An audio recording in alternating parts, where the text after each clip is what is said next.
sudah bertahun-tahun menjaga. Dia cinta saf pertama. Jangankan saf pertama saja dia cinta, dia tidak pernah terlewat takbiratul ihram sama imam. Sebagaimana di hadis yang diriwayatkan Imam Tirmizi, man shalla 40 yawman la tafutu takbiratul ihram kutibat lahu bara'atan. Barang siapa yang salat 40 hari tidak terlepas takbiratul ihram, tidak tertinggal. Imam Allahu Akbar, dia sudah standby Allahu Akbar. Selama berapa hari? 40 hari. Berarti 200 kali salat. Apa yang dia dapat? Dapat kebebasan dari neraka dan dari kemunafikan. Dan hal ini orang munafik tidak bisa. Makanya saya suruh mendorong jamaah, kalau mau tahu dirinya mukmin atau munafik, kira-kira gimana posisinya salat, khususnya takbiratul ihram.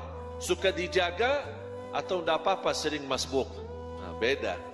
Yang sering masbuk beda sama orang yang datang lebih awal. Tak mungkin sama di sisi Allah. Wallahi beda. Allah Maha Adil.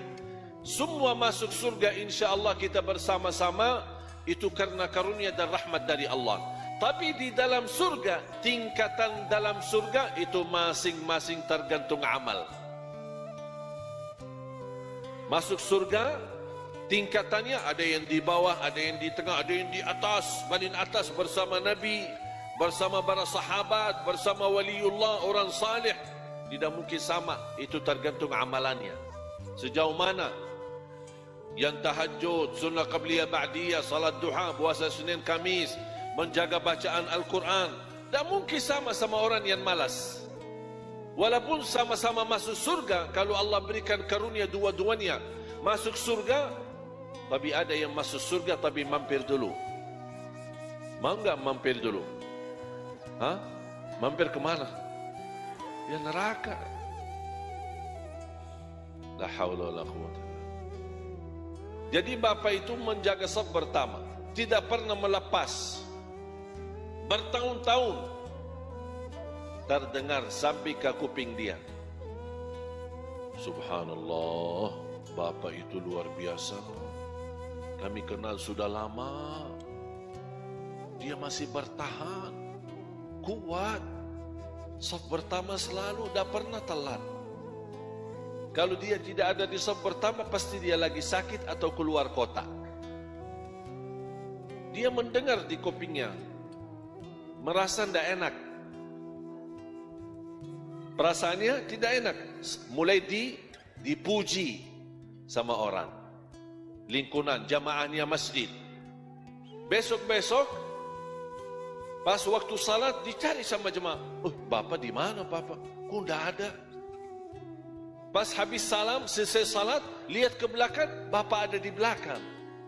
Kok bapak kenapa ke belakang? Oh, tidak enak.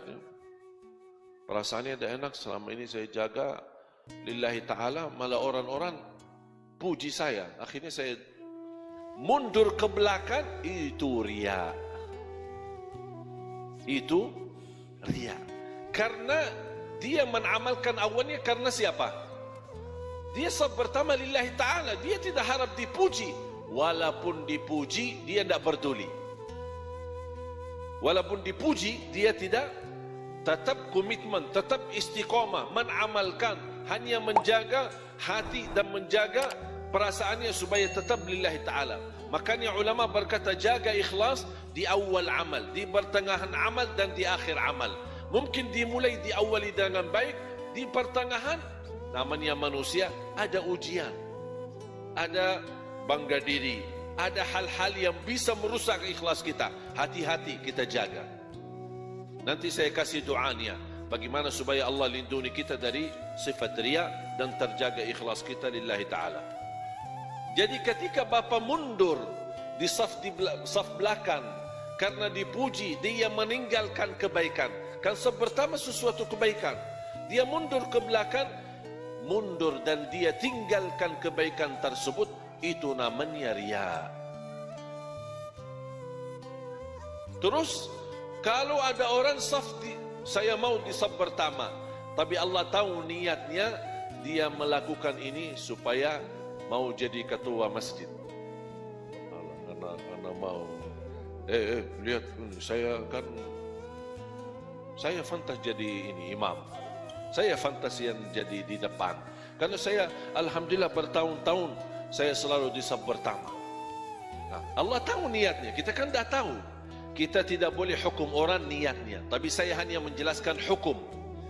Karena dia dari awal niatnya beda, berarti dia melakukan karena manusia ingin dapat dudukan, ingin dapat dipuji. Berarti selama dia mengamalkan bukan riak lagi, tapi dia berbuatan syirik.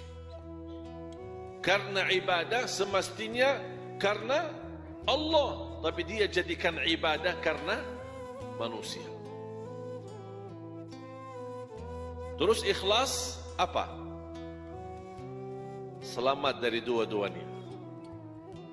Amalkan lillahi ta'ala dan dijaga istiqamah. Itu aja. Bukan karena manusia, dan saya tidak mau tinggalkan kebaikan karena manusia. Kalau bahasa sederhana, orang yang ikhlas sama saja di hatinya.